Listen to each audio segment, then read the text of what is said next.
Pemerintah kembali memperpanjang pemberlakuan pembatasan kegiatan masyarakat atau PPKM di Jawa Bali karena masih tingginya kasus positif COVID-19 di tanah air. Menko Perekonomian Erlangga Hartarto menyebut PPKM diperpanjang hingga 8 Februari mendatang untuk 77 daerah kabupaten kota yang tingkat kasusnya di atas rata-rata nasional, termasuk di DKI Jakarta. Pembatasan kegiatan masyarakat ini dilanjutkan dari tanggal 26 sampai dengan tanggal 8 Agustus. Dan nanti Pak Menteri Dalam Negeri akan mengeluarkan instruksi Mendagri dan diharapkan masing-masing gubernur bisa mengevaluasi berdasarkan daripada parameter tingkat kesembuhan yang di bawah nasional, kemudian yang berikut adalah tingkat kematian di atas nasional, positivity rate di atas nasional, dan bed occupancy rate di atas nasional. Berbagai upaya sudah dilakukan sepanjang PPKM yang pertama, mulai dari razia, pengetatan aturan, hingga kolaborasi dengan Kampung Tangguh untuk melatih kesigapan dan kemandirian sebuah wilayah di tengah COVID-19. Kampung Tangguh memang menjadi salah satu upaya memutus mata rantai COVID-19 dengan pelatihan testing, treatment, dan tracing pada warganya.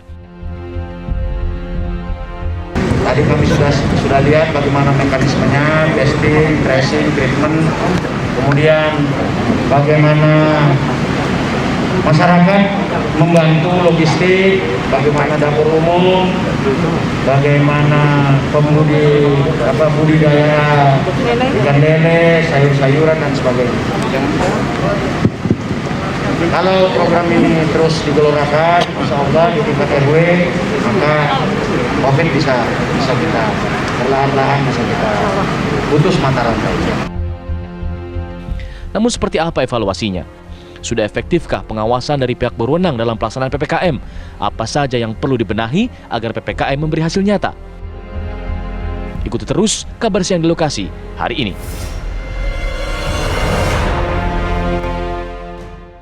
Pemirsa, saat ini kita ketahui bersama Gubernur DKI Jakarta Anies Baswedan sedang menarik rem darurat kembali, yaitu dengan memberlakukan PSBB yang lebih ketat atau dikenal dengan pemberlakuan pembatasan kegiatan masyarakat atau PPKM. Artinya kemudian yang kemarin pada saat beberapa waktu lalu masyarakat masih boleh menggelar resepsi di sekitar rumah mereka ataupun di gedung-gedung, untuk saat ini kemudian ditiadakan. Nah, kita akan melihat sebenarnya bagaimanakah respon masyarakat mengenai hal ini. Kita akan ajak Anda pemirsa untuk menanyakan terkait hal ini, apakah setuju ataupun tidak dengan kebijakan dari Pemprov DKI Jakarta yang baru ini. Halo Mas, permisi, dengan Mas siapa? Agung. Mas Agung. Ya. Mas Agung tahu tidak jika untuk saat ini sudah diberlakukan PSBB yang lebih ketat? Ya, tahu. Nah, tanggapannya seperti apa, Mas? Ya, tanggapannya memang kalau dilihat dari kasus per kasus dan segala macam, kita sempat longgar dan segala macam, ya ini sangat baik. Tapi kalau boleh saran, kenapa itu tidak diperketat dari awal, benar-benar kita konsen, sehingga masyarakat ini bisa benar-benar teredukasi dan kita bisa menyelesaikan secara fokus dan cepat. Konsistensi nanti kita tagih oleh Pemprov DKI Jakarta. Terima kasih Mas Agung. Nah, tadi kalau salah satu warga yang kita temui ternyata jawabannya cukup setuju ya pemirsa ya dengan adanya pemberlakuan PSBB ketat yang diterapkan oleh pemerintah saat ini. Nah, kita akan tanya-tanya lagi pemirsa ya. Mbak, permisi ganggu waktunya bentar, dengan Mbak siapa? Fitri. Mbak Fitri. Mbak Fitri, tahu nggak sih kalau sekarang PSBB udah diperketat loh sama Gubernur Anies? Iya tahu. Bedanya apa aja sih? Nggak ada bedanya sih. Kok nggak ada bedanya? Maksudnya gimana itu? Sama aja dibilang PSBB juga orang-orang yang udah pada cuek gitu. Pada cuek. Masih tetap keluyuran lah, tetap nggak pakai masker, nongkrong-nongkrong. Jadi sebenarnya yang kurang ini apanya sih, yang salah aturannya atau kesadaran masyarakatnya? Kesadaran masyarakat juga, cuma kalau boleh sih pemerintah lebih perketat gitu. Pengawasannya berarti? Iya, pengawasannya. Terima kasih Fitri, terima kasih banyak. Nah, itu tadi pemirsa respon dari masyarakat. Ada yang sangat setuju, kemudian ada yang beranggapan bahwa sebenarnya kayak sekarang masyarakat sudah mulai cuek lah, mau aturannya diperketat maupun enggak begitu ya. Tapi nanti kita akan tanyakan kepada pihak pengamanan yang juga menjadi salah satu anggota dari Satgas COVID-19 dalam hal ini adalah kepolisian. Ikuti saya. Ya, seperti janji saya tadi pemirsa, saat ini saya sudah bersama dengan Kapolres Jakarta Selatan, ada Pak Aziz yang saat ini sedang melakukan tinjauan di salah satu kampung tangguh guna kemudian tujuannya sih untuk menekan angka penyebaran COVID-19 agar di wilayah ini tidak ada lagi lah penambahan angka kasus positif COVID-19. Selamat siang Pak Aziz. Selamat siang, Mbak. Saat ini sedang melakukan tinjauan, tadi hasilnya seperti apa? Apakah sebenarnya kampung tangguh ini cukup efektif Pak untuk menekan angka penyebaran COVID-19? Sampai sekarang kita nilai kampung tangguh ini cukup efektif karena perawatannya dari lingkup yang paling kecil di tingkat lingkungan ya masyarakat ya, dari mulai keluarga, RT dan RW hingga di tingkat kelurahan gitu. Sejauh ini sebenarnya apa saja sih Pak bedanya kampung tangguh ini dengan kampung lain? Penerapannya terutama saat PSBB ketat atau pembatasan kegiatan masyarakat ini. Jadi pada dasarnya ini menimbulkan kesadaran pribadi dari masyarakat itu sendiri. Jadi sebenarnya tidak perlu tindakan-tindakan represif atau tindakan-tindakan tegas dari aparat pemerintah, tapi justru muncul dari tingkat kesadaran natural dari masyarakat yang ada di lingkungan terkecil. Nah, contohnya di mana di RW 8 ya, Kelurahan Gunung ini sudah muncul penegakan aturan dari tingkat masyarakat paling bawah. Ini ada LMK-nya, Lembaga Musyawarah Kelurahan. Ini yang menegakkan aturan-aturan di sini. Bagaimana orang harus masuk ke kampung ini, bagaimana orang harus dirawat, bagaimana orang harus dites, di tracing dan di treatment dari tingkat ini udah muncul. Nah, itu saya kira lebih efektif yang demikian dibanding harus ada pressure dari eksternal begitu. Harapannya seperti itu. Namun untuk saat ini di pemberlakuan pembatasan kegiatan masyarakat atau biasanya warga kita menganggapnya adalah PSBB ketat sejak 11 Januari kemarin ini, aturan-aturan hukum apa sih Pak yang beda dengan PSBB sebelumnya? Ya, sama, ini lebih ketat lagi karena ada pembatasan bagaimana ruang kerja, pembatasan kegiatan masyarakat itu ada batasannya, ada 35%, ada 25% di situ. Nah, di situ sekali lagi aparat pemerintah akan melaksanakan pengawasan, bahkan jika perlu penegakan hukum di situ. Tapi sekali lagi bahwa paling baik adalah ketika muncul dari kesadaran masyarakat dari lingkungan paling bawah sendiri. Jadi aturan itu ada, tidak perlu digunakan untuk menekan, tapi justru memunculkan partisipasi dari masyarakat. Itu yang paling penting sebenarnya. Nah, kemudian bagaimana cara dari pihak kepolisian, salah satu juga bagian dari Satgas COVID-19 untuk kemudian meyakinkan bahwa aturan ini atau protokol kesehatan ini dan segala macam aturannya dapat dipatuhi oleh warganya? Ya, yang pertama kita tentu membagi tugas ya, dari mulai pengawasan, dari lingkungan paling kecil. Lingkungan paling kecil kepolisian ada Babin Kamtibmas, itu akan berkoordinasi dengan tingkat kelurahan. Kelurahan akan koordinasi dengan tingkat RW, RW koordinasi dengan tingkat RT sampai kepada kepala keluarga, termasuk organisasi-organisasi yang ada di tingkat kelurahan, ada LMK, ada Karang Taruna dan lain sebagainya. Nah, kemudian jika muncul keabayan dari situ, maka aparat dengan menggunakan aturan yang ada, baik itu peraturan daerah maupun peraturan pidana, kita akan menerapkan. Pak Aziz, kemudian banyak pertanyaan juga dari masyarakat, Pak. Bagaimana kemudian, bisa sambil jalan ya Pak ya, bagaimana kemudian jika aturan ini sebenarnya sudah ditegakkan oleh masyarakat, namun justru pengawasannya dari pihak-pihak, salah satu yang mungkin pihak kepolisian, Satpol PP yang justru longgar dilihat oleh masyarakat sejauh ini. Tanggapan Anda? Sekali lagi, jangan pengawasan itu dijadikan faktor utama untuk ini adalah kesadaran itu yang paling utama. Jadi jangan mentang-mentang tidak diawasi kemudian longgar. Sekali lagi, munculnya kesadaran masyarakat itu paling penting. Jadi tidak perlu pengawasan sebenarnya ketika masyarakat sudah sadar. Tapi kok kesadarannya sudah mulai longgar, kita akan menekan. Jadi jangan faktor pengawasnya ini yang kemudian menjadi faktor utama, tapi justru kesadaran yang paling utama. Gitu ya. Terima kasih banyak Pak Aziz atas waktunya bersama kami. Pemirsa, kabar siang di lokasi masih akan kami lanjutkan usai jeda untuk melihat sebenarnya seperti apa tanggapan dari pengamat kebijakan terkait dengan kebijakan baru yang diterapkan oleh Gubernur DKI Jakarta Anies Baswedan di wilayah Provinsi DKI Jakarta ini. Usai jeda, tetaplah bersama kami.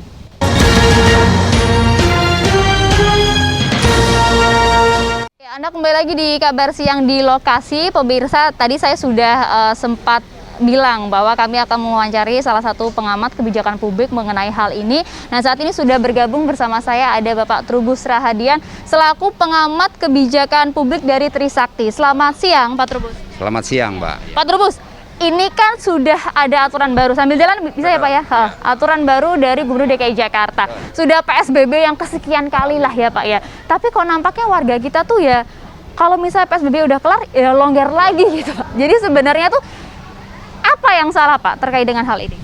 Ya, menurut saya memang ini kebijakannya itu kita kan satu ya inkonsistensi kebijakan, berubah-ubah kebijakan itu, kemudian implementasi di lapangan itu satu kurang pengawasan, ya pengawasannya minim, kemudian yang ketiga itu law enforcement-nya juga minim, penegakan hukumnya bagi mereka melanggar tidak ada teguran, nggak ada apapun gitu kan. Sejauh ini kan tapi sanksinya ada Pak. Ya, meskipun sanksinya ada ya, dan DKI Jakarta juga sudah mengumpulkan sanksi cukup banyak.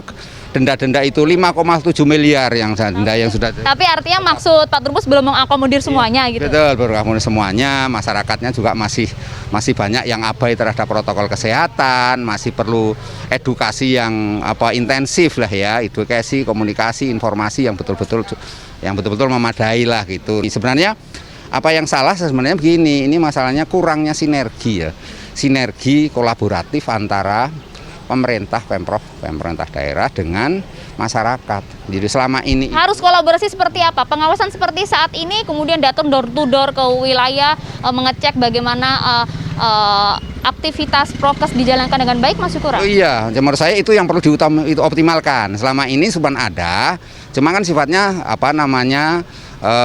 parsial. Nah, karena itu mereka diperlukan satu pendekatan yang menyeluruh, holistik lah kira-kira gitu, komprehensif, sehingga di dalam hal ini tentu penegakan prokes itu dituntut satu kesinambungan yang sifatnya itu memberi keteladanan. Nah, ini para elit-elitnya, para tokoh masyarakat, tokoh agama itu dan RT RW terutama itu memang harus istilahnya mau capek gitu ya untuk memperingatkan warganya yang memang selama ini kurang patuh terhadap protokol kesehatan. Tapi kan sebenarnya tujuan dari PSBB yang diperketat ini oleh salah satu oleh Pemprov DKI Jakarta kan untuk menekan angka penyebaran COVID-19. Lagi-lagi itu tujuannya. Nah, menurut pandangan Pak Trubus sendiri, sebenarnya apakah perlu dan juga apakah bisa PSBB yang ketat ini kemudian dilakukan secara kontinu atau secara jarak panjang begitu, jangka panjang? Kalau sifatnya jangka panjang, kita kan bisa. Kira masalahnya gini, kalau secara rasional komprehensif kelihatannya berhasil. Karena masyarakat kan otomatis secara bersama ya serentak. Tetapi saya tidak yakin diimplementasinya. Karena apa? Karena kalau memang mau diperketat itu berarti pemerintah memberikan semacam kompensasi kepada masyarakat, tidak saja jaring pengaman sosial yang mencukupi, tetapi juga segala kebutuhannya juga dilengkapi istilahnya gitu. Jadi artinya sebenarnya jika dilihat dari segi substansi dari aturan-aturannya, kalau diberlakukan setelah jangka panjang efektif? Iya, kalau diberlakukan jangka panjang efektif. Dan karena gini, persoalannya kan semua kebijakan yang kita lakukan ini DKI Jakarta terutama dan pemerintah pusat pada umumnya itu sifatnya ini top down. Nah, kebijakan top down itu kan kebijakan masyarakat merasa dipaksakan. Nah, karena masih dipaksakan, sementara masyarakat dihadapkan oleh tiga hal. Satu itu daya beli masyarakat yang turun drastis. Yang kedua, konsumsi rumah tangga yang memprihatinkan. Yang keempat itu daya beli tabungan, saving masyarakat sudah habis. Karena hampir 1 tahun nih, khususnya masyarakat MBR, masyarakat berpenghasilan rendah, kondisinya sudah tidak tertolong lagi. Artinya jaring pengaman sosial, bansos yang diberikan pemerintah itu sudah nggak mencukupi, apalagi sifatnya cuma KK, per KK 300.000 pamannya lah. Otomatis kalau satu kakaknya itu ada 10 orang, ya udah nggak berpengaruh banyak. Nah, satu sisi kemudian karena jangkanya sudah lama, ini kan sudah hampir 1 tahun, bahkan akan perpanjang lagi jadi lama karena sampai kapan kita belum tahu, sampai menunggu kita melakukan program vaksinasi. Yang terjadi kemudian masyarakat itu sudah jenuh, bosan, ya kan, kemudian dihadapkan oleh kebutuhan sehari-hari yang tidak mencukupi lagi. Maka sekarang kegiatannya juga dibatasi. Iya, apalagi sekarang dibatasi lagi, maka otomatis itu masyarakat akan melakukan istilahnya pelanggaran-pelanggaran kalau bahasa kebijakan, tetapi dalam prakteknya dia tidak melanggar karena dia memang harus memenuhi kebutuhan sehari-hari. Nah, ini kan ada gap ya, ada pandangan yang berbeda antara sisi pemerintah dengan sisi publik. Karena kalau publik sendiri kemudian memanainya ya Saya maunya bebas sebagaimana saya mencukupi kebutuhan sehari-hari. Karena apa? Karena yang dihadapkan tadi oleh 3 hal itu, ya apa namanya, konsumsi rumah tangga, daya beli, dan tabungan saya juga sudah habis.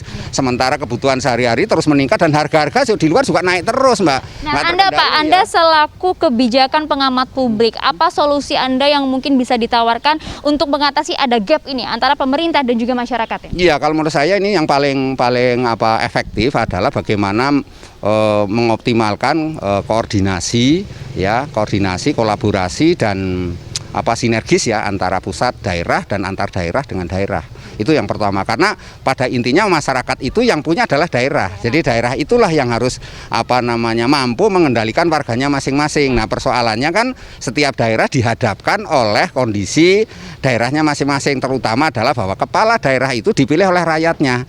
Nah, kalau dia kepala daerah itu terlalu, dalam bahasanya terlalu ketat, terlalu keras, dan terlalu dolim bahasanya, malah publik menilai itu, maka kemudian yang terjadi kepala daerah itu kan public trust-nya berpengaruh. Nah, nanti dia nggak terpilih lagi atau mereka tidak dipercaya lagi, kan sulit juga gitu. Tadi Lagi, kan, jadi sebenarnya memang harus ada sinkronisasi ya antara pemerintah dan juga warganya begitu Pak Trubus. Terima kasih banyak telah memberikan pandangannya, perspektifnya terkait dengan aturan-aturan baru yang kemudian saat ini diterapkan oleh beberapa daerah, salah satunya DKI Jakarta. Terima kasih banyak Pak.